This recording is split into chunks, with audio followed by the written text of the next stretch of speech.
Boa noite, muito boa noite para você que nos acompanha, seja na live gravada, seja na live ao vivo, aos pouquinhos o pessoal vai entrando. Essa é a live com o Dr. Marcos Vinícius, ele que é delegado de polícia, também vereador no município de Vitória da Conquista. Enfim, a gente vai conversar com ele a respeito de vários temas, vários assuntos. Já já ele vai entrar ao vivo. Estava eu aqui acompanhando o tempo real do jogo do Flamengo, né? Depois daquela, enfim, aquele jogo que a gente não pode mencionar no sábado, eu estava aqui assistindo, o Flamengo está ganhando de 1-0, ok, né? Por enquanto estou de bom humor, mas vou até tirar da página aqui para meu humor não mudar durante a live. Vou só esperar o Dr. Marcos Vinícius entrar, ele já está acessando. E enquanto isso, eu vou esperar o pessoal entrando. Boa noite para vocês que já estão por aqui, Fabrício, Raquel, Mel, muito obrigado, gente. Compartilha com todo mundo aí, que já já a gente começa.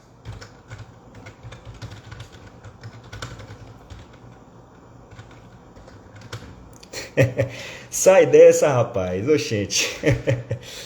Meu time, se não fosse aquele infeliz erro e o técnico, apesar do técnico, a gente iria ganhar aquele título, né?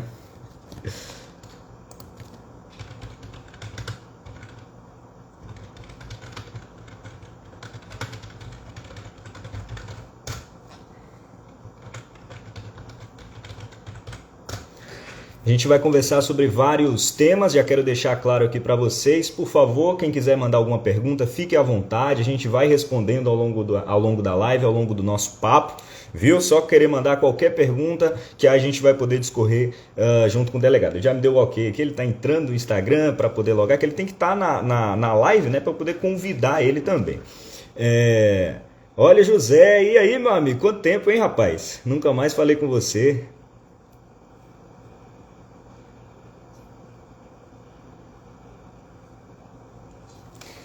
Então, gente, em instantes a gente começa. Estava aqui, né, na verdade, minha mesa aqui de estudo, tudo bagunçado, uma confusão generalizada. Terminei de estudar, estava aqui guardando as coisas, estava lendo, na verdade, relendo Senhor dos Anéis. É um livro maravilhoso. Gente, eu sou fã de Tolkien, não escondo isso pra ninguém, pelo amor de Deus. Esse homem é simplesmente genial, maravilhoso. Lívia, perdeu para o Palmeiras, agora vai ter que limpar o chiqueiro. Livinha, não sei não, viu? Gente, o Flamengo perdeu. Não mencionem esse assunto aqui, tá, gente? Por favor, não quero mudar meu humor por conta da derrota do time do Flamengo. Olha o delegado. Vamos ver se ele consegue entrar, consegue acessar com a gente aí. Não se esqueça de compartilhar para todo mundo. Delegado, muito boa noite, delegado. Consegue me ver e me ouvir? Boa noite, meu amigo. Você está me vendo vertical ou deitado? Tá deitado, tá na horizontal. Se puder virar o celular. Deixa eu ver aqui.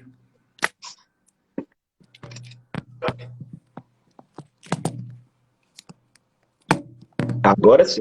Agora tá na posição certa. Vou limpar aqui rapidinho.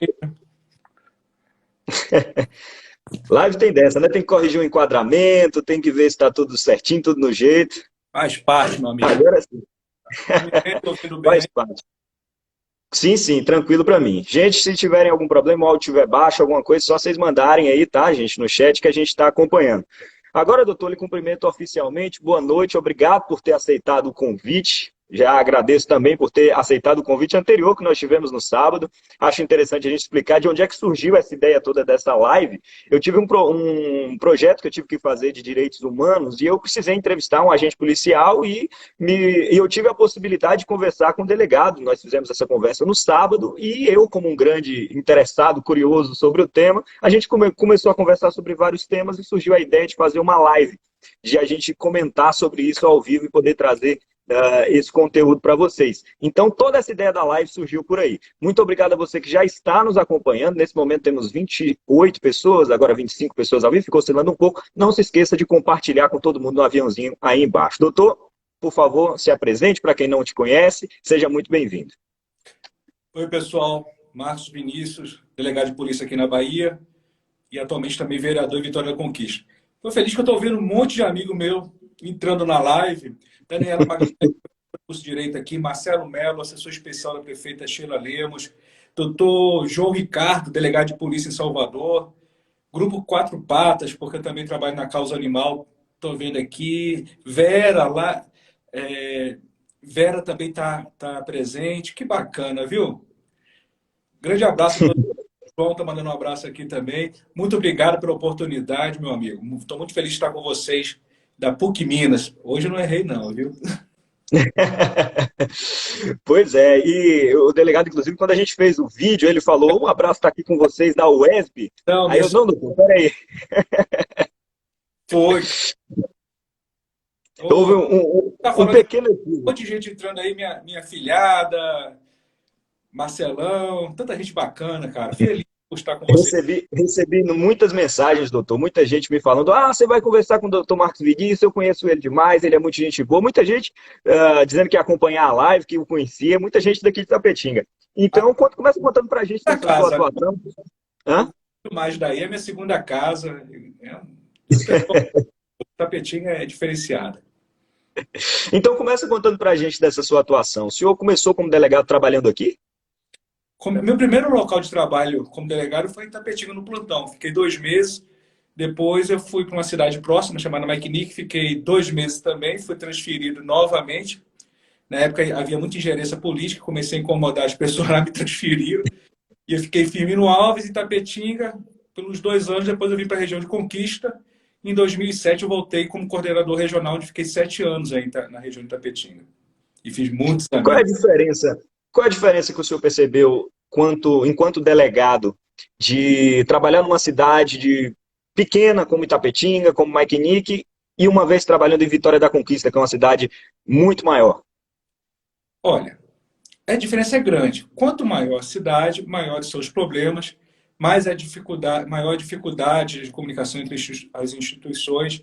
Quanto menor a cidade, geralmente a gente consegue ter um resultado melhor nas investigações, porque há uma interação bem mais próxima entre Polícia Civil, Polícia Militar, Guarda Municipal, Ministério Público, Judiciário e a própria população. Então, eu acredito que flui bem melhor nas cidades pequenas. Pelo menos pela minha experiência, ao longo desses 20 anos, eu senti isso. Claro que os desafios de uma cidade grande são bem maiores, de modo geral, né? A criminalidade é muito maior, tem incidência muito grande de facções criminosas, então a dificuldade é grande. E eu não poderia deixar, doutor, de mencionar e lembrar do fato que dessa vez o senhor apareceu com a camisa polo, né? Não está com a camiseta. Eu, Igual no sábado, o senhor falou que estava bem à vontade, agora colocou uma polo, né? eu botei a pauta só para disfarçar, mas eu tô de short, viu? Tô em casa, tô de short. Eu não estou muito diferente, não, viu? Eu estou no traje oficial do home office, que é camisa polo e short de pijama. É tipo isso aí que eu tô também, viu? Só para Nesse esquema.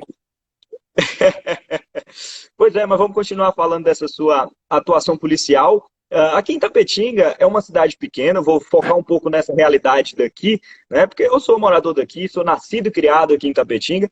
Como que é a realidade da criminalidade aqui? A gente tem várias facções que trabalham aqui. Como é que é a criminalidade em Tapetinga? Olha, tem facções aí também, mas elas não têm uma força como tem Conquista, como tem Salvador, muito menos do que o Rio de Janeiro, uma São Paulo da vida. Mas tem influência de facções, sim.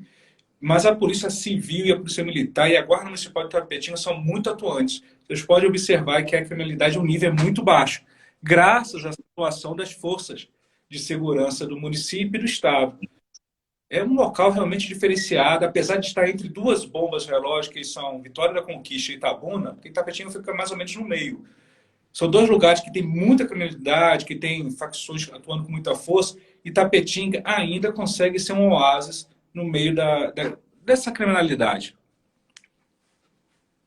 Enquanto essas cidades maiores, né, a Tive de Conquista de Itabuna, a gente teve alguma possibilidade de conversar sobre isso no sábado, mas eu quero retomar nesse ponto. Qual é a influência de facções criminosas grandes, PCC, Comando Vermelho, etc., em cidades do interior? Que a gente sabe que elas são mais atuantes nas capitais. Mas como é que funciona a atuação dessas facções dentro das cidades do interior?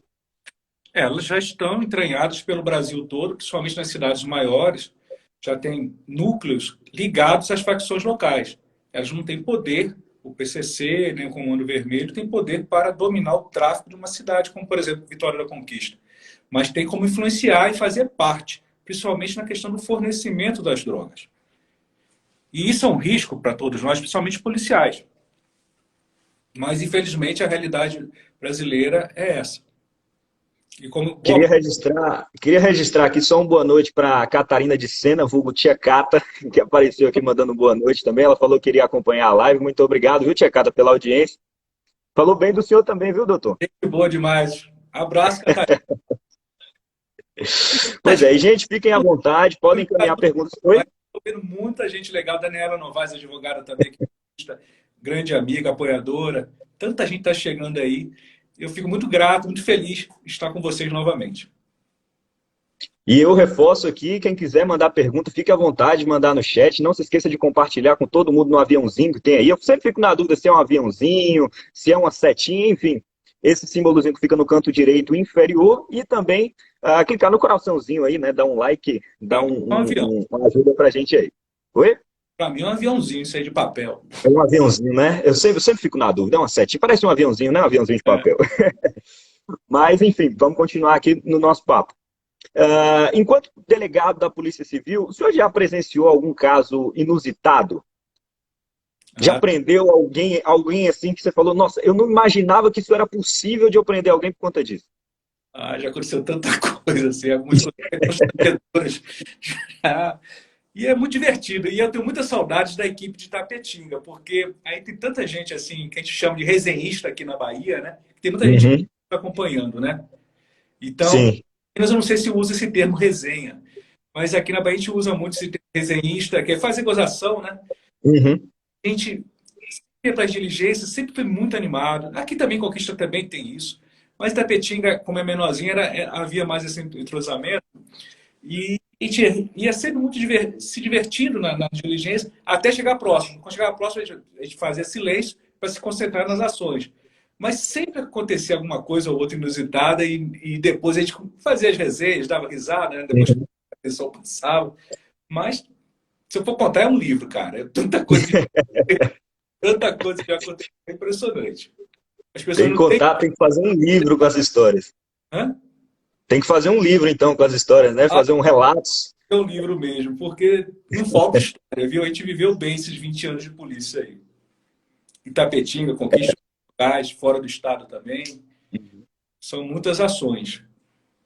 Doutor, conta pra gente como que é a atuação do delegado em específico, questão de dia a dia. Como é que é o dia a dia de um delegado? Você acorda de manhã, lava o rosto, veste a farda, vai para a delegacia. Como é que funciona esse dia a dia? Isso é muito interessante. Uma característica muito interessante da polícia, principalmente da polícia civil, e mais especificamente em relação ao delegado de polícia, se ele quiser, ele nunca tem um dia igual ao outro. E é uma coisa que me atraiu muito. Eu fiz faculdade de Direito, estudei em Ilhéus, lá na Oeste, com o intuito de ser delegado de polícia. E realmente eu me realizei nessa profissão.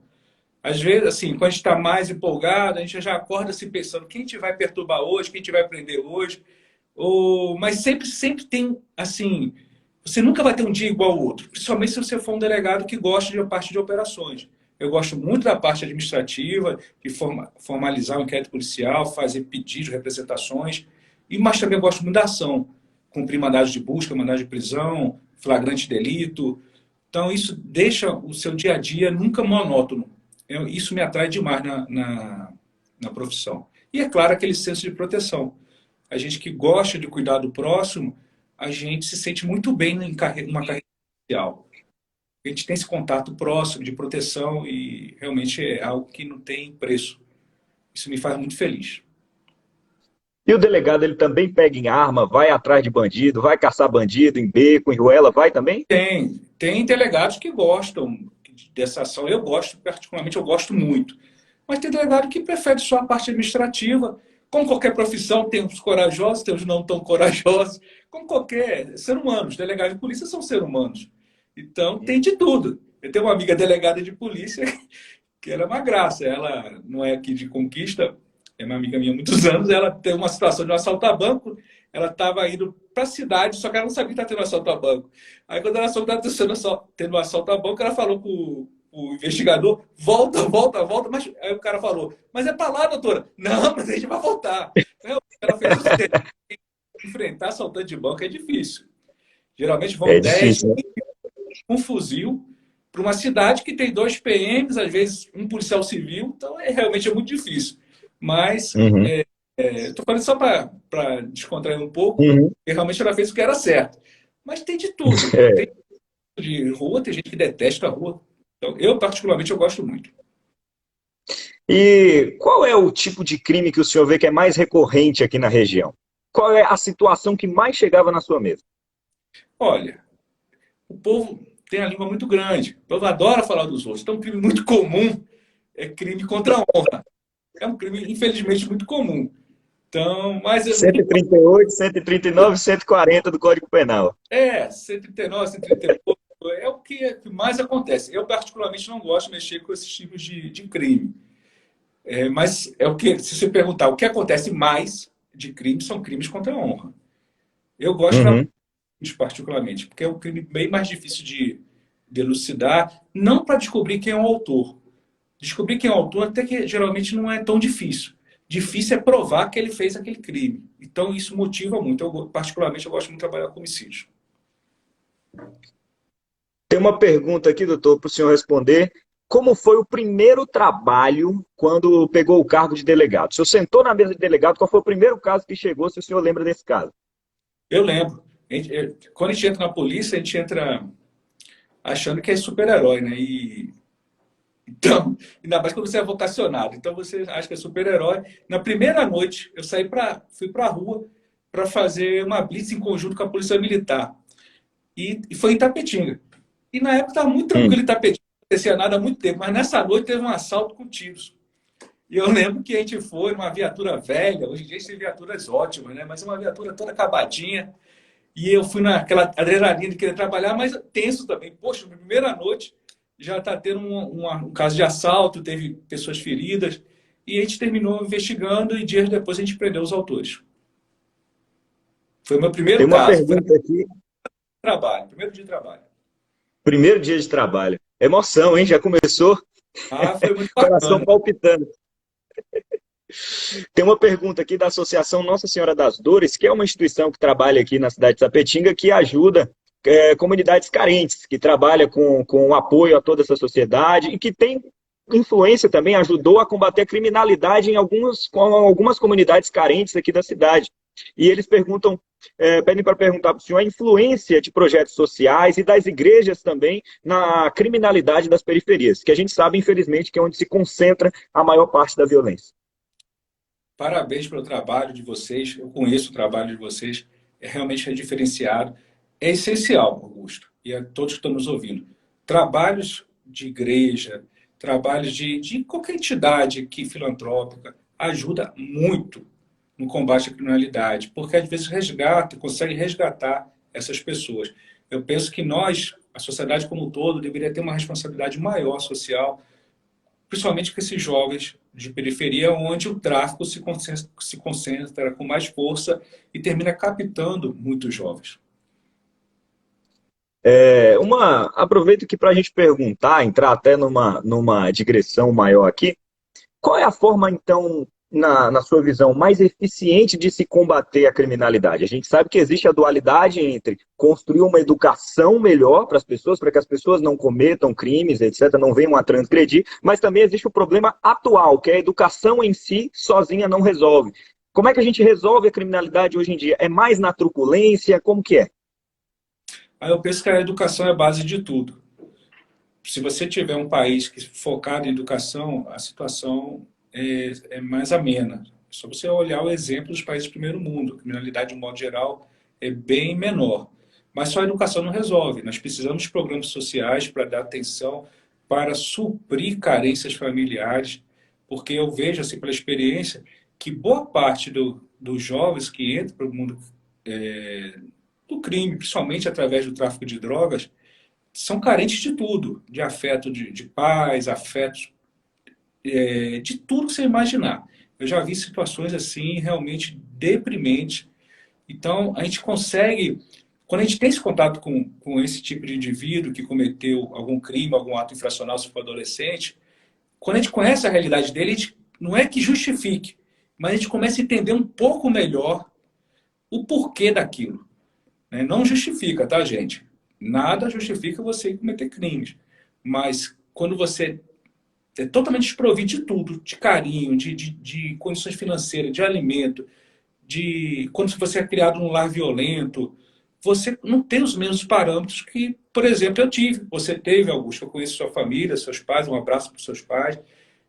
Não é a mesma coisa. É claro que pessoas que foram criadas como nós cometem crimes. Agora, recentemente, em Conquista, 3 jovens que tiveram educação muito parecida com a nossa, cometeram um crime bárbaro, mataram uma menina maravilhosa aqui de Conquista. Então, eu não quero generalizar, eu estou só querendo, e nem quero proteger ninguém, só quero dizer que essas pessoas que são desprovidas de tudo são mais propensas a não resistir ao que os traficantes, os principais causadores de crimes são os traficantes. Porque 90% dos homicídios estão ligados ao tráfico, mais de 90% dos furtos e mais de 90% dos roubos. Então, esses crimes que nos afetam muito são ligados ao tráfico de drogas. Não importa se você... Uma vez um estudante falou, doutor, eu pago pela minha maconha, eu trabalho. Eu sei que você paga pela sua maconha, você tem o direito de usar a sua maconha, mas você não pode dizer que você não contribui para a violência. Porque a violência vem do tráfico. E o tráfico é sustentado pelo usuário. Então, enquanto tivermos usuários de droga, teremos essa violência. É um assunto muito delicado, tem gente que está ouvindo e não está gostando, mas essa é a realidade. E eu vou entrar aqui na polêmica, se o senhor me permite. Legalizar, descriminalizar algum entorpecente seria a solução ou para a realidade brasileira ainda não é viável uma solução desse tipo? Veja só, essa pergunta é muito comum e é uma resposta muito difícil. Por quê? Como é que você vai legalizar algo que você sabe que faz mal? É diferente do cigarro, que é a questão cultural antiquíssima, que sempre nunca houve uma recriminação ao uso do cigarro normal. Mas como você vai legalizar algo que é comprovadamente, cientificamente comprovado, que faz mal à saúde? Mas, por outro lado, se você não legaliza, o tráfico de drogas atua com muito mais força. Apesar que, se legalizar, o tráfico continuará. Menos forte, mas continuará. Sempre haverá aquele traficante que vai oferecer uma droga mais barata do que o Estado. E nem todo mundo vai ter A lei coragem. da regulação. Nem todo mundo vai ter coragem de se cadastrar também para ser usuário, para comprar a droga regularmente. Então, é uma situação muito difícil. Eu não vejo solução a curto prazo. Eu até falei para você no sábado que tráfico de drogas eu não gosto mais de trabalhar, porque é enxugar gelo mesmo. Já trabalhei muito com isso, principalmente na região de Tapetinga, que em Conquista bem menos. Mas, investigando homicídios, a gente sempre termina prendendo pessoas ligadas ao tráfico, porque uma coisa tem a ver com a outra. Mas é um tipo de crime que eu não consigo ver solução a curto e médio prazo. Não consigo. E qual a influência que o senhor imagina da leniência da justiça, no sentido da insegurança que o nosso sistema judiciário entrega para que as pessoas continuem cometendo delitos? Olha só, a situação do judiciário é bem complicada. Um juiz, aqui pelo menos na nossa região, tem em média 6.000 processos para julgar. Imagina, o ano tem 365 dias. O juiz tem cerca de 60 dias de férias. Digamos que 6.000 processos para trabalhar em 10 meses. Daria conta aí 600 processos por mês. Tem os finais de semana. É impossível. É. Não tem como. E, somado a isso, nós temos na parte processual penal, uma série de recursos que dificulta muito para que se faça justiça efetivamente. É diferente num país que tem as mesmas leis que a gente, mas tem uma ritualística processual mais dura. Eu não sou contra a defesa. Eu sou contra o excesso de defesa, de recursos. As pessoas têm que ter defesa até porque há muita injustiça feita pelo Estado. Eu já vi injustiças feitas pelo Estado. Vi pessoalmente, não estou falando que a gente viu na internet, eu vi pessoalmente. Então, o Estado erra. Um policial, um juiz, um promotor, são seres humanos, eles erram. Então, eu me coloco no lugar da pessoa que está respondendo ao processo. Então, eu penso que realmente tem recurso, mas não excessivamente como nós temos no Brasil. O senhor já presenciou algum caso que o policial ele fica com aquele sentimento de decepção uma vez que ele prendeu um determinado indivíduo, que ele ficou um tempo procurando, passou algum pouquíssimo tempo, uma semana, duas, ou algum tempo a mais, enfim, pouco tempo, e a justiça foi lá e soltou. Como é que fica o sentimento do policial diante de uma situação dessa? Ah, já vi muitas vezes, isso eu mesmo já senti, é muito decepcionante. Teve um caso que eu presenciei, eu não fiz parte da investigação, mas foi um caso de latrocínio, e foi muito triste a forma que aconteceu o crime, e a delegacia conseguiu provar, a equipe conseguiu provar quem foram os três, os indivíduos que participaram, foram presos, mas todo o processo foi anulado por conta de uma prova. Aquela questão do fruto, como é que era? Árvore. Tem uma expressão que eu esqueci agora, quando uma prova macula as demais. Enfim, um, um, o começo da investigação, uma policial que está envolvida nessa investigação, ela olhou o WhatsApp da pessoa e, através do WhatsApp, chegou ao segundo envolvido e fez um monte foi fazendo as provas. Só que, para a nossa justiça, não se pode olhar o WhatsApp. Ainda que o crime esteja em andamento, que tenha acabado de acontecer, não se pode. Precisa de autorização judicial. E, por causa disso, foi anulado. Tecnicamente está certo? Tá. Porque nosso entendimento no Brasil é nesse sentido. Então, legalmente está certo o funcionamento da justiça. Mas eu pergunto, moralmente isso é certo? Eu não entendo como certo. Não estou aqui para defender prova ilegal.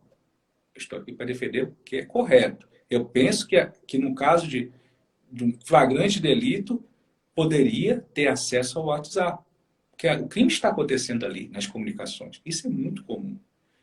E essa pessoa olhou, falou na justiça, ela foi sincera, e o problema foi que anulou todas as provas. E eles estão O soltos. senhor falou. Uhum.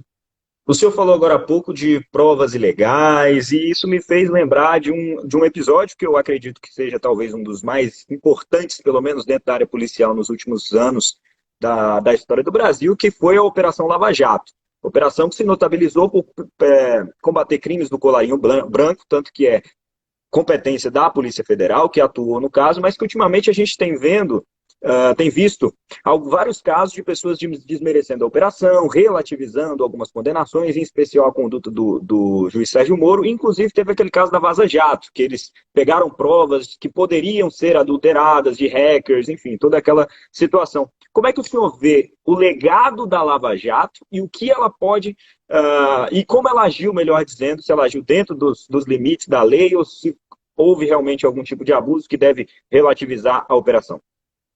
Não. Pelo que nós tivemos acesso, parece que aconteceram abusos que merecem relativizar realmente a operação. Mas, de modo geral, a Lava Jato mostrou bem a cara da política brasileira, não só a questão dos políticos em si, mas envolvimento com empresários, com grandes figuras do Brasil, e foi um divisor de águas em relação à justiça no Brasil. É uma pena que eu acredito que praticamente todas as provas serão anuladas por conta dessas irregularidades que ocorreram. E continuando aqui nessa mesma seara, muita gente hoje em dia critica o Supremo Tribunal Federal, o STF, por conta de algumas atitudes tomadas, e eu aqui rememoro, quando eles mudaram o entendimento de fazer a execução não mais em segunda instância, mas apenas após o trânsito em julgado do processo, ou seja, quando se esgotam todos os recursos. O que é que o senhor tem visto enquanto policial, enquanto alguém que está na ponta? Como essas ações de Brasília interferem no combate à criminalidade no dia a dia? Bastante. Eu não sei se vocês sabem, existe uma súmula vinculante, se não me engano é número 11, que obriga todo policial a justificar porque algema alguém, algemou algum conduzido. Essa súmula foi publicada, foi preso, começaram as prisões dos grandes empresários brasileiros, porque eu acho que eles não gostaram de ser algemados em público, aparecer Uhum. na TV. Só que se esqueceram que a realidade Fica falhando um pouco o seu áudio, doutor. Acho que é o telefone tocando, né?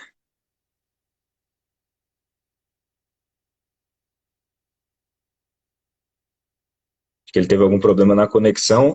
O telefone, quando toca, gente, a live acaba interrompendo, mas já já ele está de volta para poder comentar um pouco mais sobre esses temas. Eu aproveito para dizer para você que já está aqui nos acompanhando, compartilhar a live, quer mandar perguntas, tem uma abinha de perguntas aí no canto, né? Um balão de fala com uma interrogação no meio, se você quiser mandar perguntas ali. É mais fácil de eu ver do que no chat. Já vi que tem duas Me perguntas aqui que eu perdoe vou aí. fazer. Tranquilo, doutor, pode continuar. Sâmia Sami da Sami Estética está dizendo que o áudio está ruim. Você está me escutando bem? Eu tô, para mim tá Então, normal. Como é que tá aí para vocês, gente? Fala aí, manda aí no chat. veja só. Em relação à sua pergunta lá da prisão de segunda instância, não foi isso? Isso. Eu penso que deveria ter prisão de segunda instância. Isso poderia coibir um pouco o número de crimes no Brasil. Porque demora demais para uma pessoa ser condenada. E essa sensação de impunidade eu acho que encoraja as pessoas a cometerem crime. Eu já peguei vários áudios investigando facções criminosas ligadas ao tráfico de drogas, principalmente, de pessoas presas falando, rindo, dando risada. Não, eu estou aqui preso, pelo menos eu estou vivo, estou ganhando meu dinheiro, ganhei muito dinheiro fazendo tal serviço. Agora eu vou ficar aqui um tempo aqui, fui preso, mas faz parte. Daqui a um ano eu saio, vou usar meu dinheiro. Então, eu penso que a gente deveria ser mais duro em relação a isso. Em país de primeiro Tem mundo, uma como a pergunta. pessoa só mata uma vez. Se Uhum. ele matar uma vez, vai ser dentro do presídio, porque ou ele fica preso o resto da vida, ou ele é condenado à morte. Aqui a pessoa mata, às vezes fica 6 anos preso. Quando fica? A vida da outra pessoa se foi. Daqui a 6 anos, 7 anos, no máximo 8 anos, esse indivíduo está na rua e vai curtir a vida dele. Aí aquela pessoa que foi assassinada se foi. Os filhos ficam abandonados, os pais devastados. E eu acho que é uma inversão muito grande de valores. E ainda tem aquela estatística, né, que mais de 90% dos homicídios são sequer julgados no Brasil. Infelizmente, a nossa justiça conta com situações desse tipo, né? É, porque, como eu falei, no primeiro tem um entrave em relação à investigação. Saber quem matou não é tão difícil. Difícil é provar que matou. Aí depois Uhum. tem uma série de recursos na justiça. E para você conseguir levar essa pessoa para ser condenado com sentença definitiva, é muito difícil. Tem uma pergunta aqui, doutor, da Nin Torres, perguntando, aspas, para ela aqui, com toda honestidade, na sua opinião, as penitenciárias conseguem ressocializar o indivíduo? Fecha aspas. Um pouco da nossa conversa de sábado, né? Fica à vontade aí, doutor. Se seguisse a LEP, conseguiria, mas não segue, não ressocializa. Não ressocializa e também a população não oferece também uma segunda chance. Você encontrar um empresário, um comerciante, que ofereça um emprego para um ex-interno é muito, muito difícil. Eu mesmo só vi uma vez. Inclusive, a gente tem um projeto nesse sentido para tentar estimular a contratação de ex-internos. Então, eu acho que isso também ajuda muito, contribui muito para a reincidência, que é altíssimo no Brasil. Então, na prática, os presídios acabam virando escolas do crime? Sim, sim. Mas é o que é o remédio que nós temos. Antes eles presos do que matando, roubando, estuprando aqui na rua. Infelizmente, a realidade é nossa. Nossa é essa aí. Pelo menos aqui em Conquista, eu posso falar que os presídios são bem tranquilos, não tem aquelas rebeliões, dificilmente ocorre um homicídio lá dentro. De uma modo geral, não tem aquelas cenas que a gente costuma ver na TV em outros estados. Tem uma certa Ultimamente tem se... dignidade por preso, isso que eu falo. Uhum. Doutor, ultimamente tem se popularizado bastante na internet alguns agentes policiais, e aqui os que me vêm à memória no momento, vou falhar em alguns, mas, por exemplo, o policial do Rio de Janeiro, aquele Gabriel Monteiro, o delegado da Polícia Civil de São Paulo, delegado da Cunha, e outros agentes policiais que têm exposto a atividade policial em redes sociais. Como é que o senhor vê esse tipo de comportamento? Tem muita retaliação, inclusive, da corporação, dizendo que eles podem estar expondo alguma estratégia da polícia, enfim, vem com maus olhos. Como é que o senhor enxerga essa situação? Tem que ter cuidado com isso, porque há pessoas que usam as mídias sociais para fazer sensacionalismo. Não tem cuidado com o próximo, para se promover, termina cometendo outros crimes, como difamação, calúnia, injúria. Uhum. Então, a gente tem que tomar muito cuidado com esses lacradores da internet. Tem que tomar muito cuidado. Tem que ter uma Nós conversamos aqui um pouco a respeito da sua atuação. Diga. geral, a gente tem que ter uma visão muito crítica. Uhum.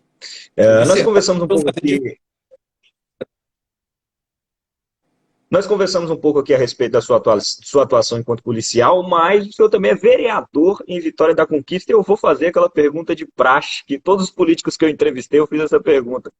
Por que entrar na política? Por que colocar seu nome para disputar um cargo eletivo, dado esse mar de sujeira que a gente vê na política? Inclusive já tem gente se manifestando aqui no chat. Nosso deputado federal, o senhor também é pré-candidato a deputado federal, certo?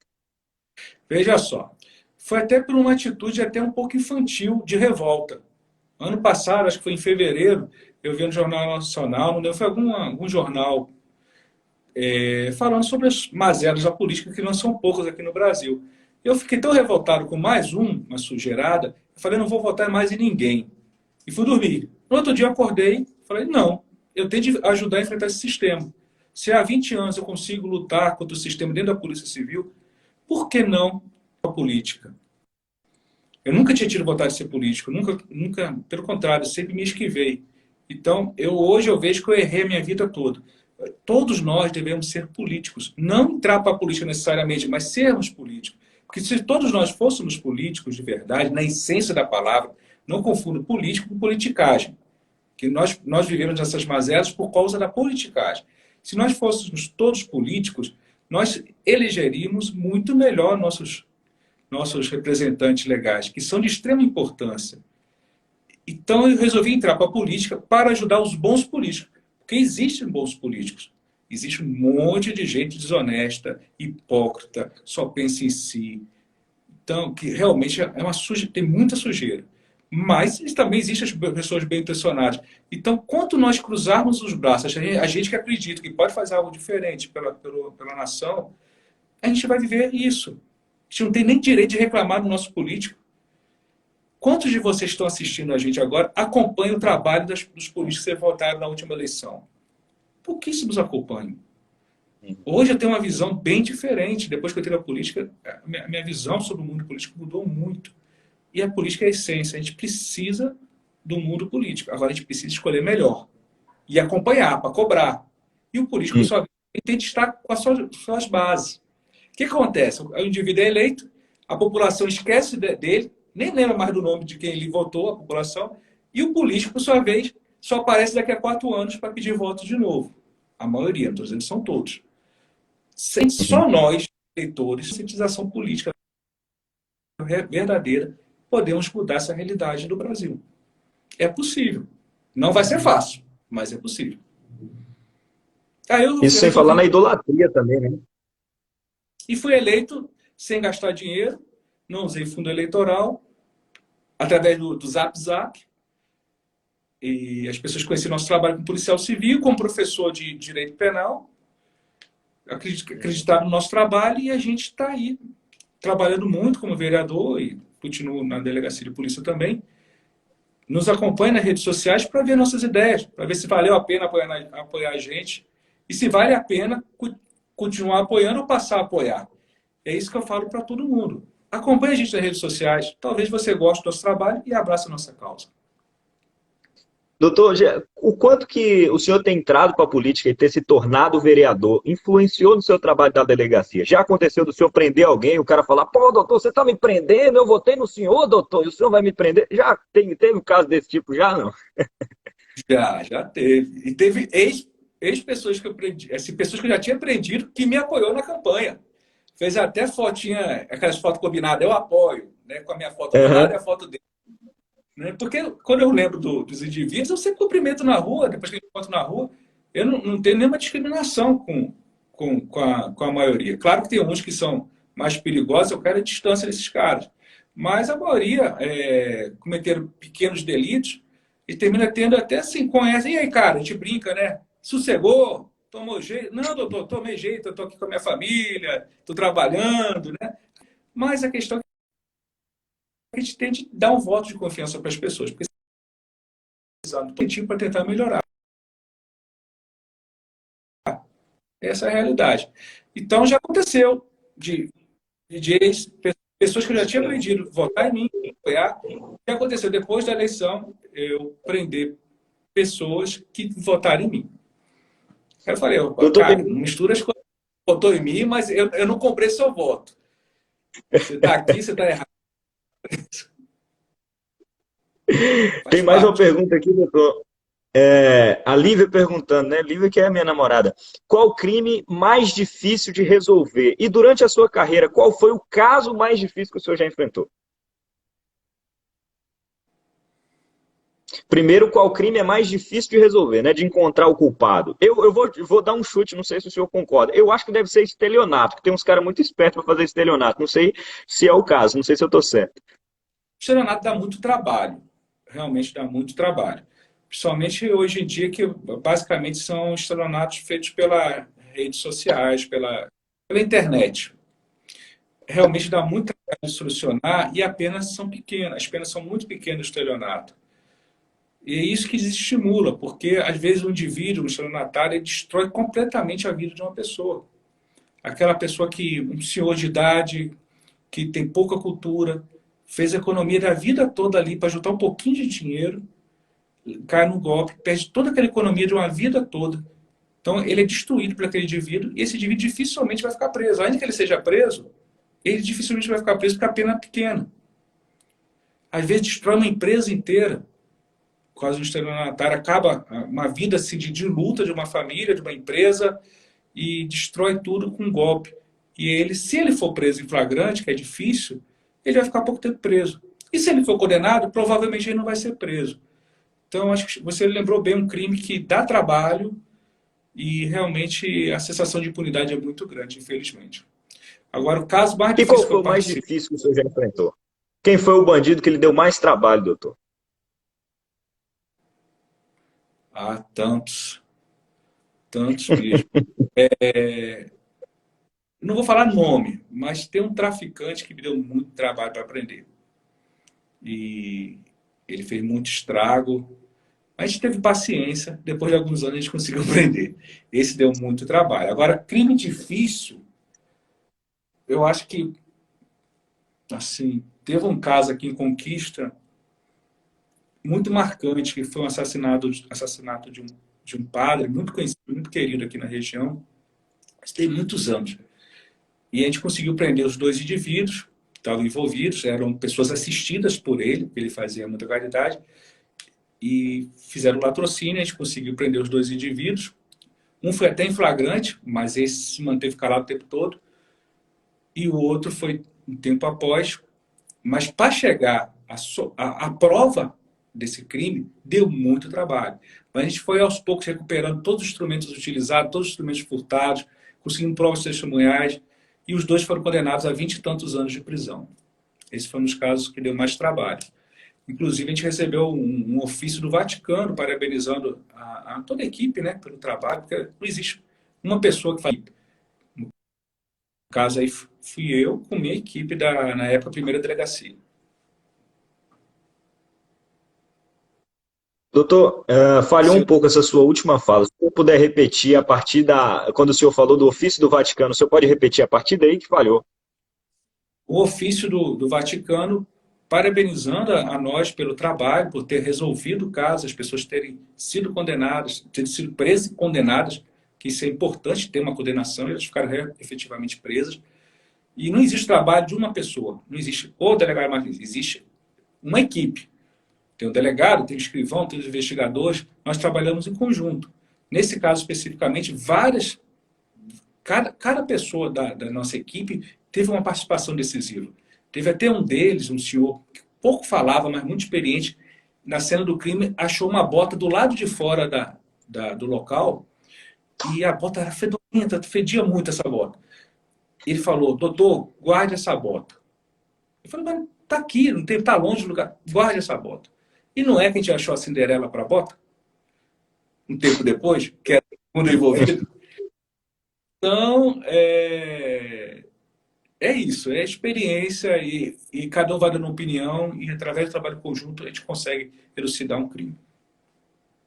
Hoje em dia, sempre viraliza muito nas redes sociais quando a polícia, seja ela militar, civil, ela faz uma determinada abordagem que, de um certo modo, enfim, ofende alguém, casos que ganham alguma notoriedade, em especial nas redes sociais. Por que que a polícia tem tantas abordagens que são, de certo modo, truculentas e vistas por algumas pessoas até como preconceituosas? É um problema no treinamento dos policiais, um problema operacional, ou elas existem, mas também são infladas e tentam taxar toda a corporação como se fizesse isso? Existem sim, mas é a minoria que age dessa maneira. Eu não acredito que seja questão do treinamento, eu acredito que seja da índole da pessoa mesmo. Existe um ditado chamado quer conhecer a pessoa, dê poder a ela. E os policiais, de modo geral, têm muito poder. Então, as pessoas às vezes não sabem lidar com isso e terminam sendo opressoras. Às vezes, eu já vi assim, policiais falar assim, eu sou assim porque esse cara já foi preso não sei quantas vezes e não toma jeito, a justiça não resolve, aí quer resolver de outra forma. Não é o caminho. O caminho é a gente seguir a lei. Paciência se a lei como se diz, não surte o efeito que deveria. Porque a gente não é Deus, a gente não tem o poder de estar acima da lei, a gente não deve estar acima da lei. E eu vi muita gente ter problemas seríssimos por conta disso. Perder até a Tem liberdade. uma pergunta, tem mais uma pergunta aqui, doutor, que eu ia fazer essa pergunta, aproveito que mais alguém fez, porque também é meu caso. Um conselho para os futuros advogados, e aproveito futuros advogados ou delegados, ou enfim, qualquer pessoa que venha seguir algum rumo dentro do direito. Qual conselho o senhor daria para esse tipo de gente, que é meu caso, inclusive? Eu penso em fazer concurso para delegacia, né? Vai que um dia eu esteja do outro lado dessa live. Sim, sim. O que eu aconselho, eu falei para você sábado, Augusto, e a todos vocês que estão nos acompanhando, não importa a carreira que você escolha no mundo jurídico, que você escolha com amor. Você trabalhando com amor, você será um bom profissional e trará os resultados que a sociedade espera de você. Nós temos uma responsabilidade muito grande, qualquer profissional, o advogado, o delegado, o promotor, defensor, qualquer um ligado à área jurídica, ou qualquer outra profissão, tem uma responsabilidade muito grande.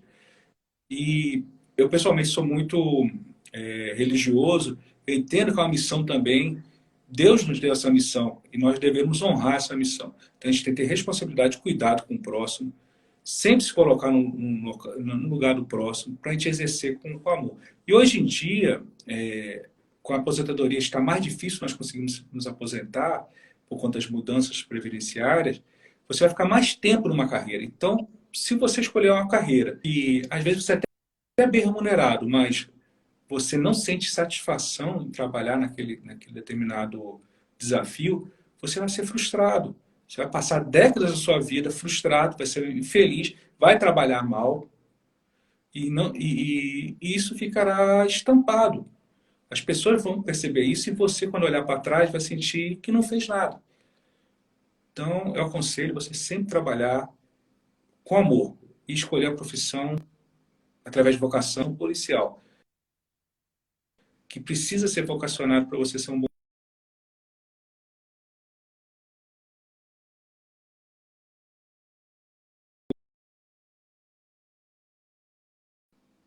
Falhou de novo aí, né? Falhou novamente, ele pausa o vídeo. Pode repetir, por favor, doutor, só essa última parte. Resumidamente, escolha algo que você é vocacionado, porque senão você será frustrado, não prestará um bom serviço e quando passar a sua vida toda e olhar para trás, você vai ter a sensação que você não fez nada. Então, eu aconselho isso. Entrando aqui em mais uma polêmica, mas que eu acho uma polêmica importante, e a gente tem que discutir esses temas, né? O que que o senhor pensa a respeito do armamento do cidadão? Olha, eu uso arma o tempo todo, porque atuo muito como policial. Tem colegas que às vezes nem andam armado, mas eu ando sempre o tempo todo armado. Treino para isso, treinei muito. Mas eu não sei se o brasileiro está preparado para essa cultura ainda. Porque quando a gente está com uma arma, naturalmente a gente fica mais corajoso, a gente fica mais intempestivo. Então, para você se meter, é mais, é mais fácil. E tem outro problema também. Nós temos uma criminalidade muito atuante no Brasil. Então, digamos que um determinado indivíduo que é ligado ao crime sabe que Augusto tem uma arma em casa. O que o bandido pensa? Eu vou abordar Augusto e vou pegar a arma dele. Ou então eu vou invadir a casa dele e vou pegar a arma dele. A pessoa termina, às vezes, ficando mais exposta. A chance de você ter sucesso numa reação é muito menor do que você ter um insucesso. Isso é estatisticamente comprovado. Vejam bem, eu não sou contra o cidadão andar armado. Eu não acredito que, no momento, nós estamos preparados para isso. É uma questão cultural. Tem países que todo mundo anda armado e você não vê um incidente com tiro. Aqui eu acredito que...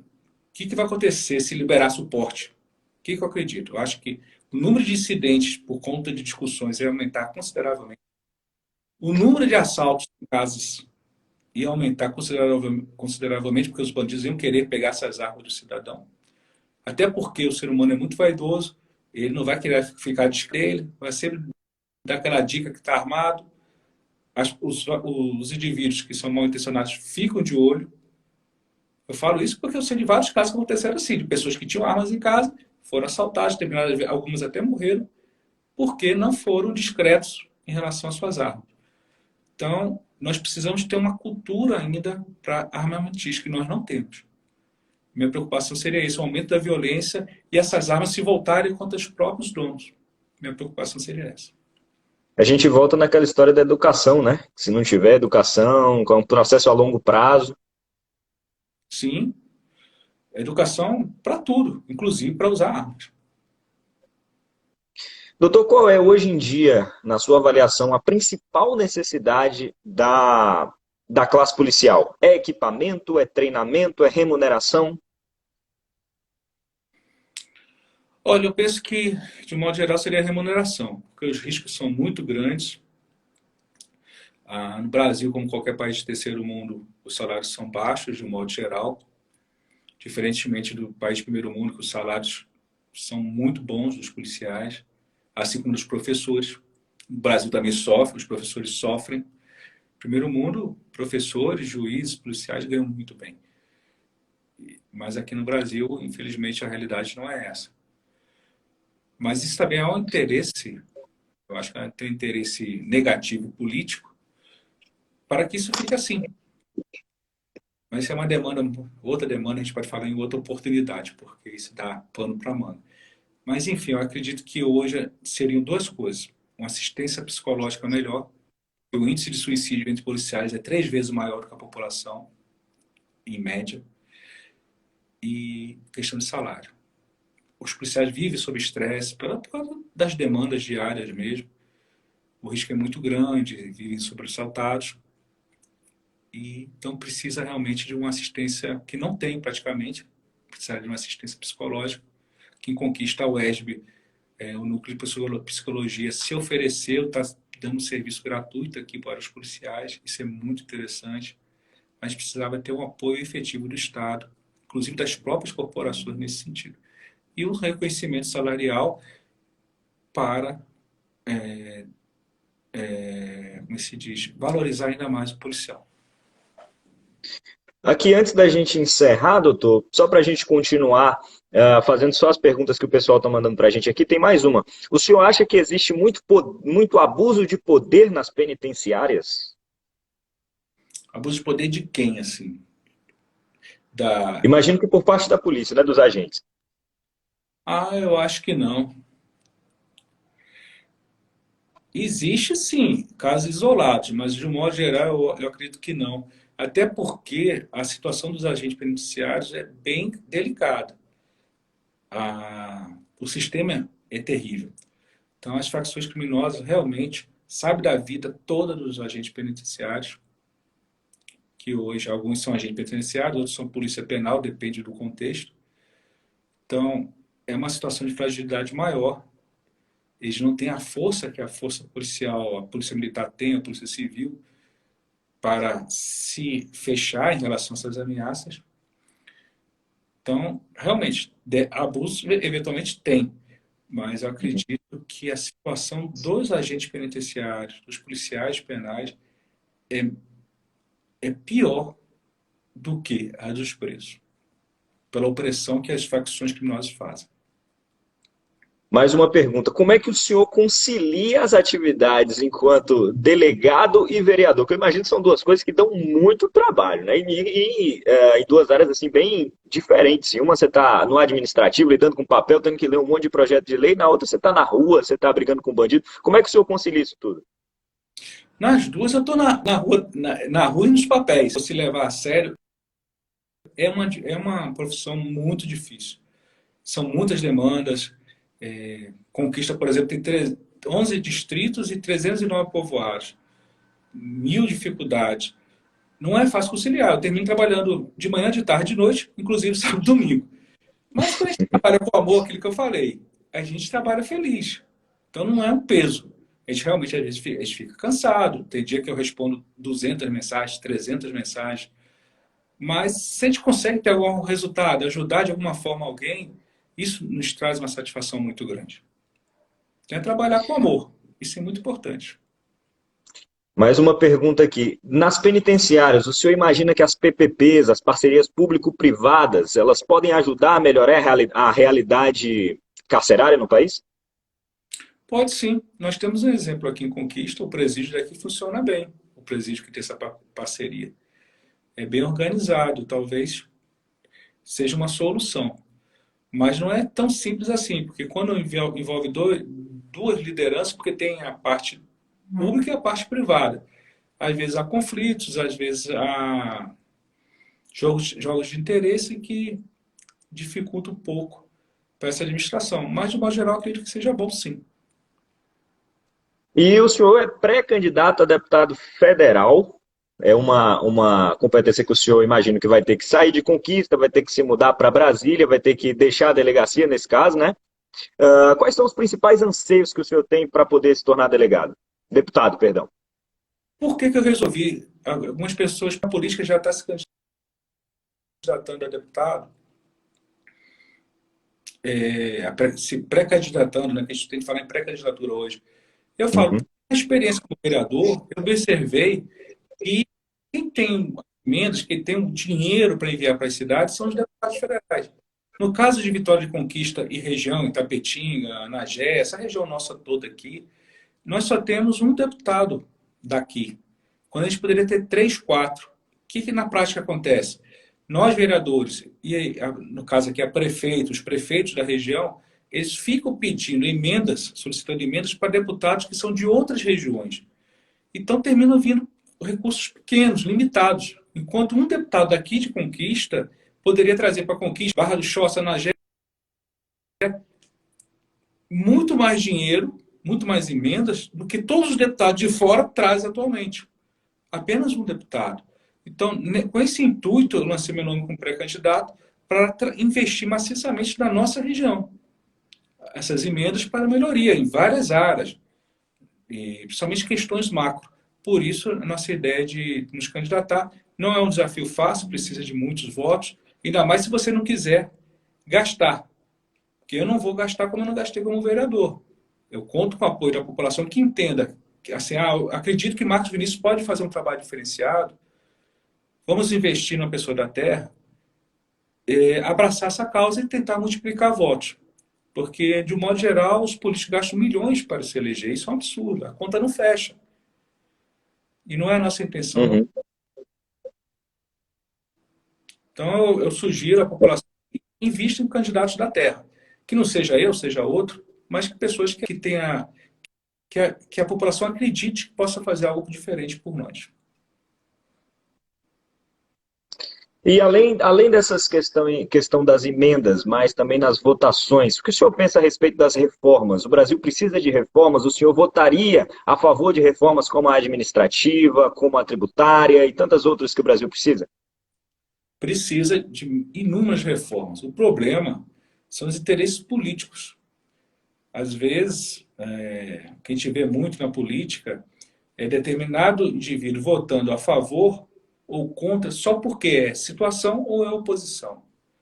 Se fosse o inverso, Se, por exemplo, o indivíduo da oposição hoje, do governo, tivesse com um governador que fosse do seu interesse, ele votaria de uma forma. Sendo contrário, vota de outra forma. Ele não vota por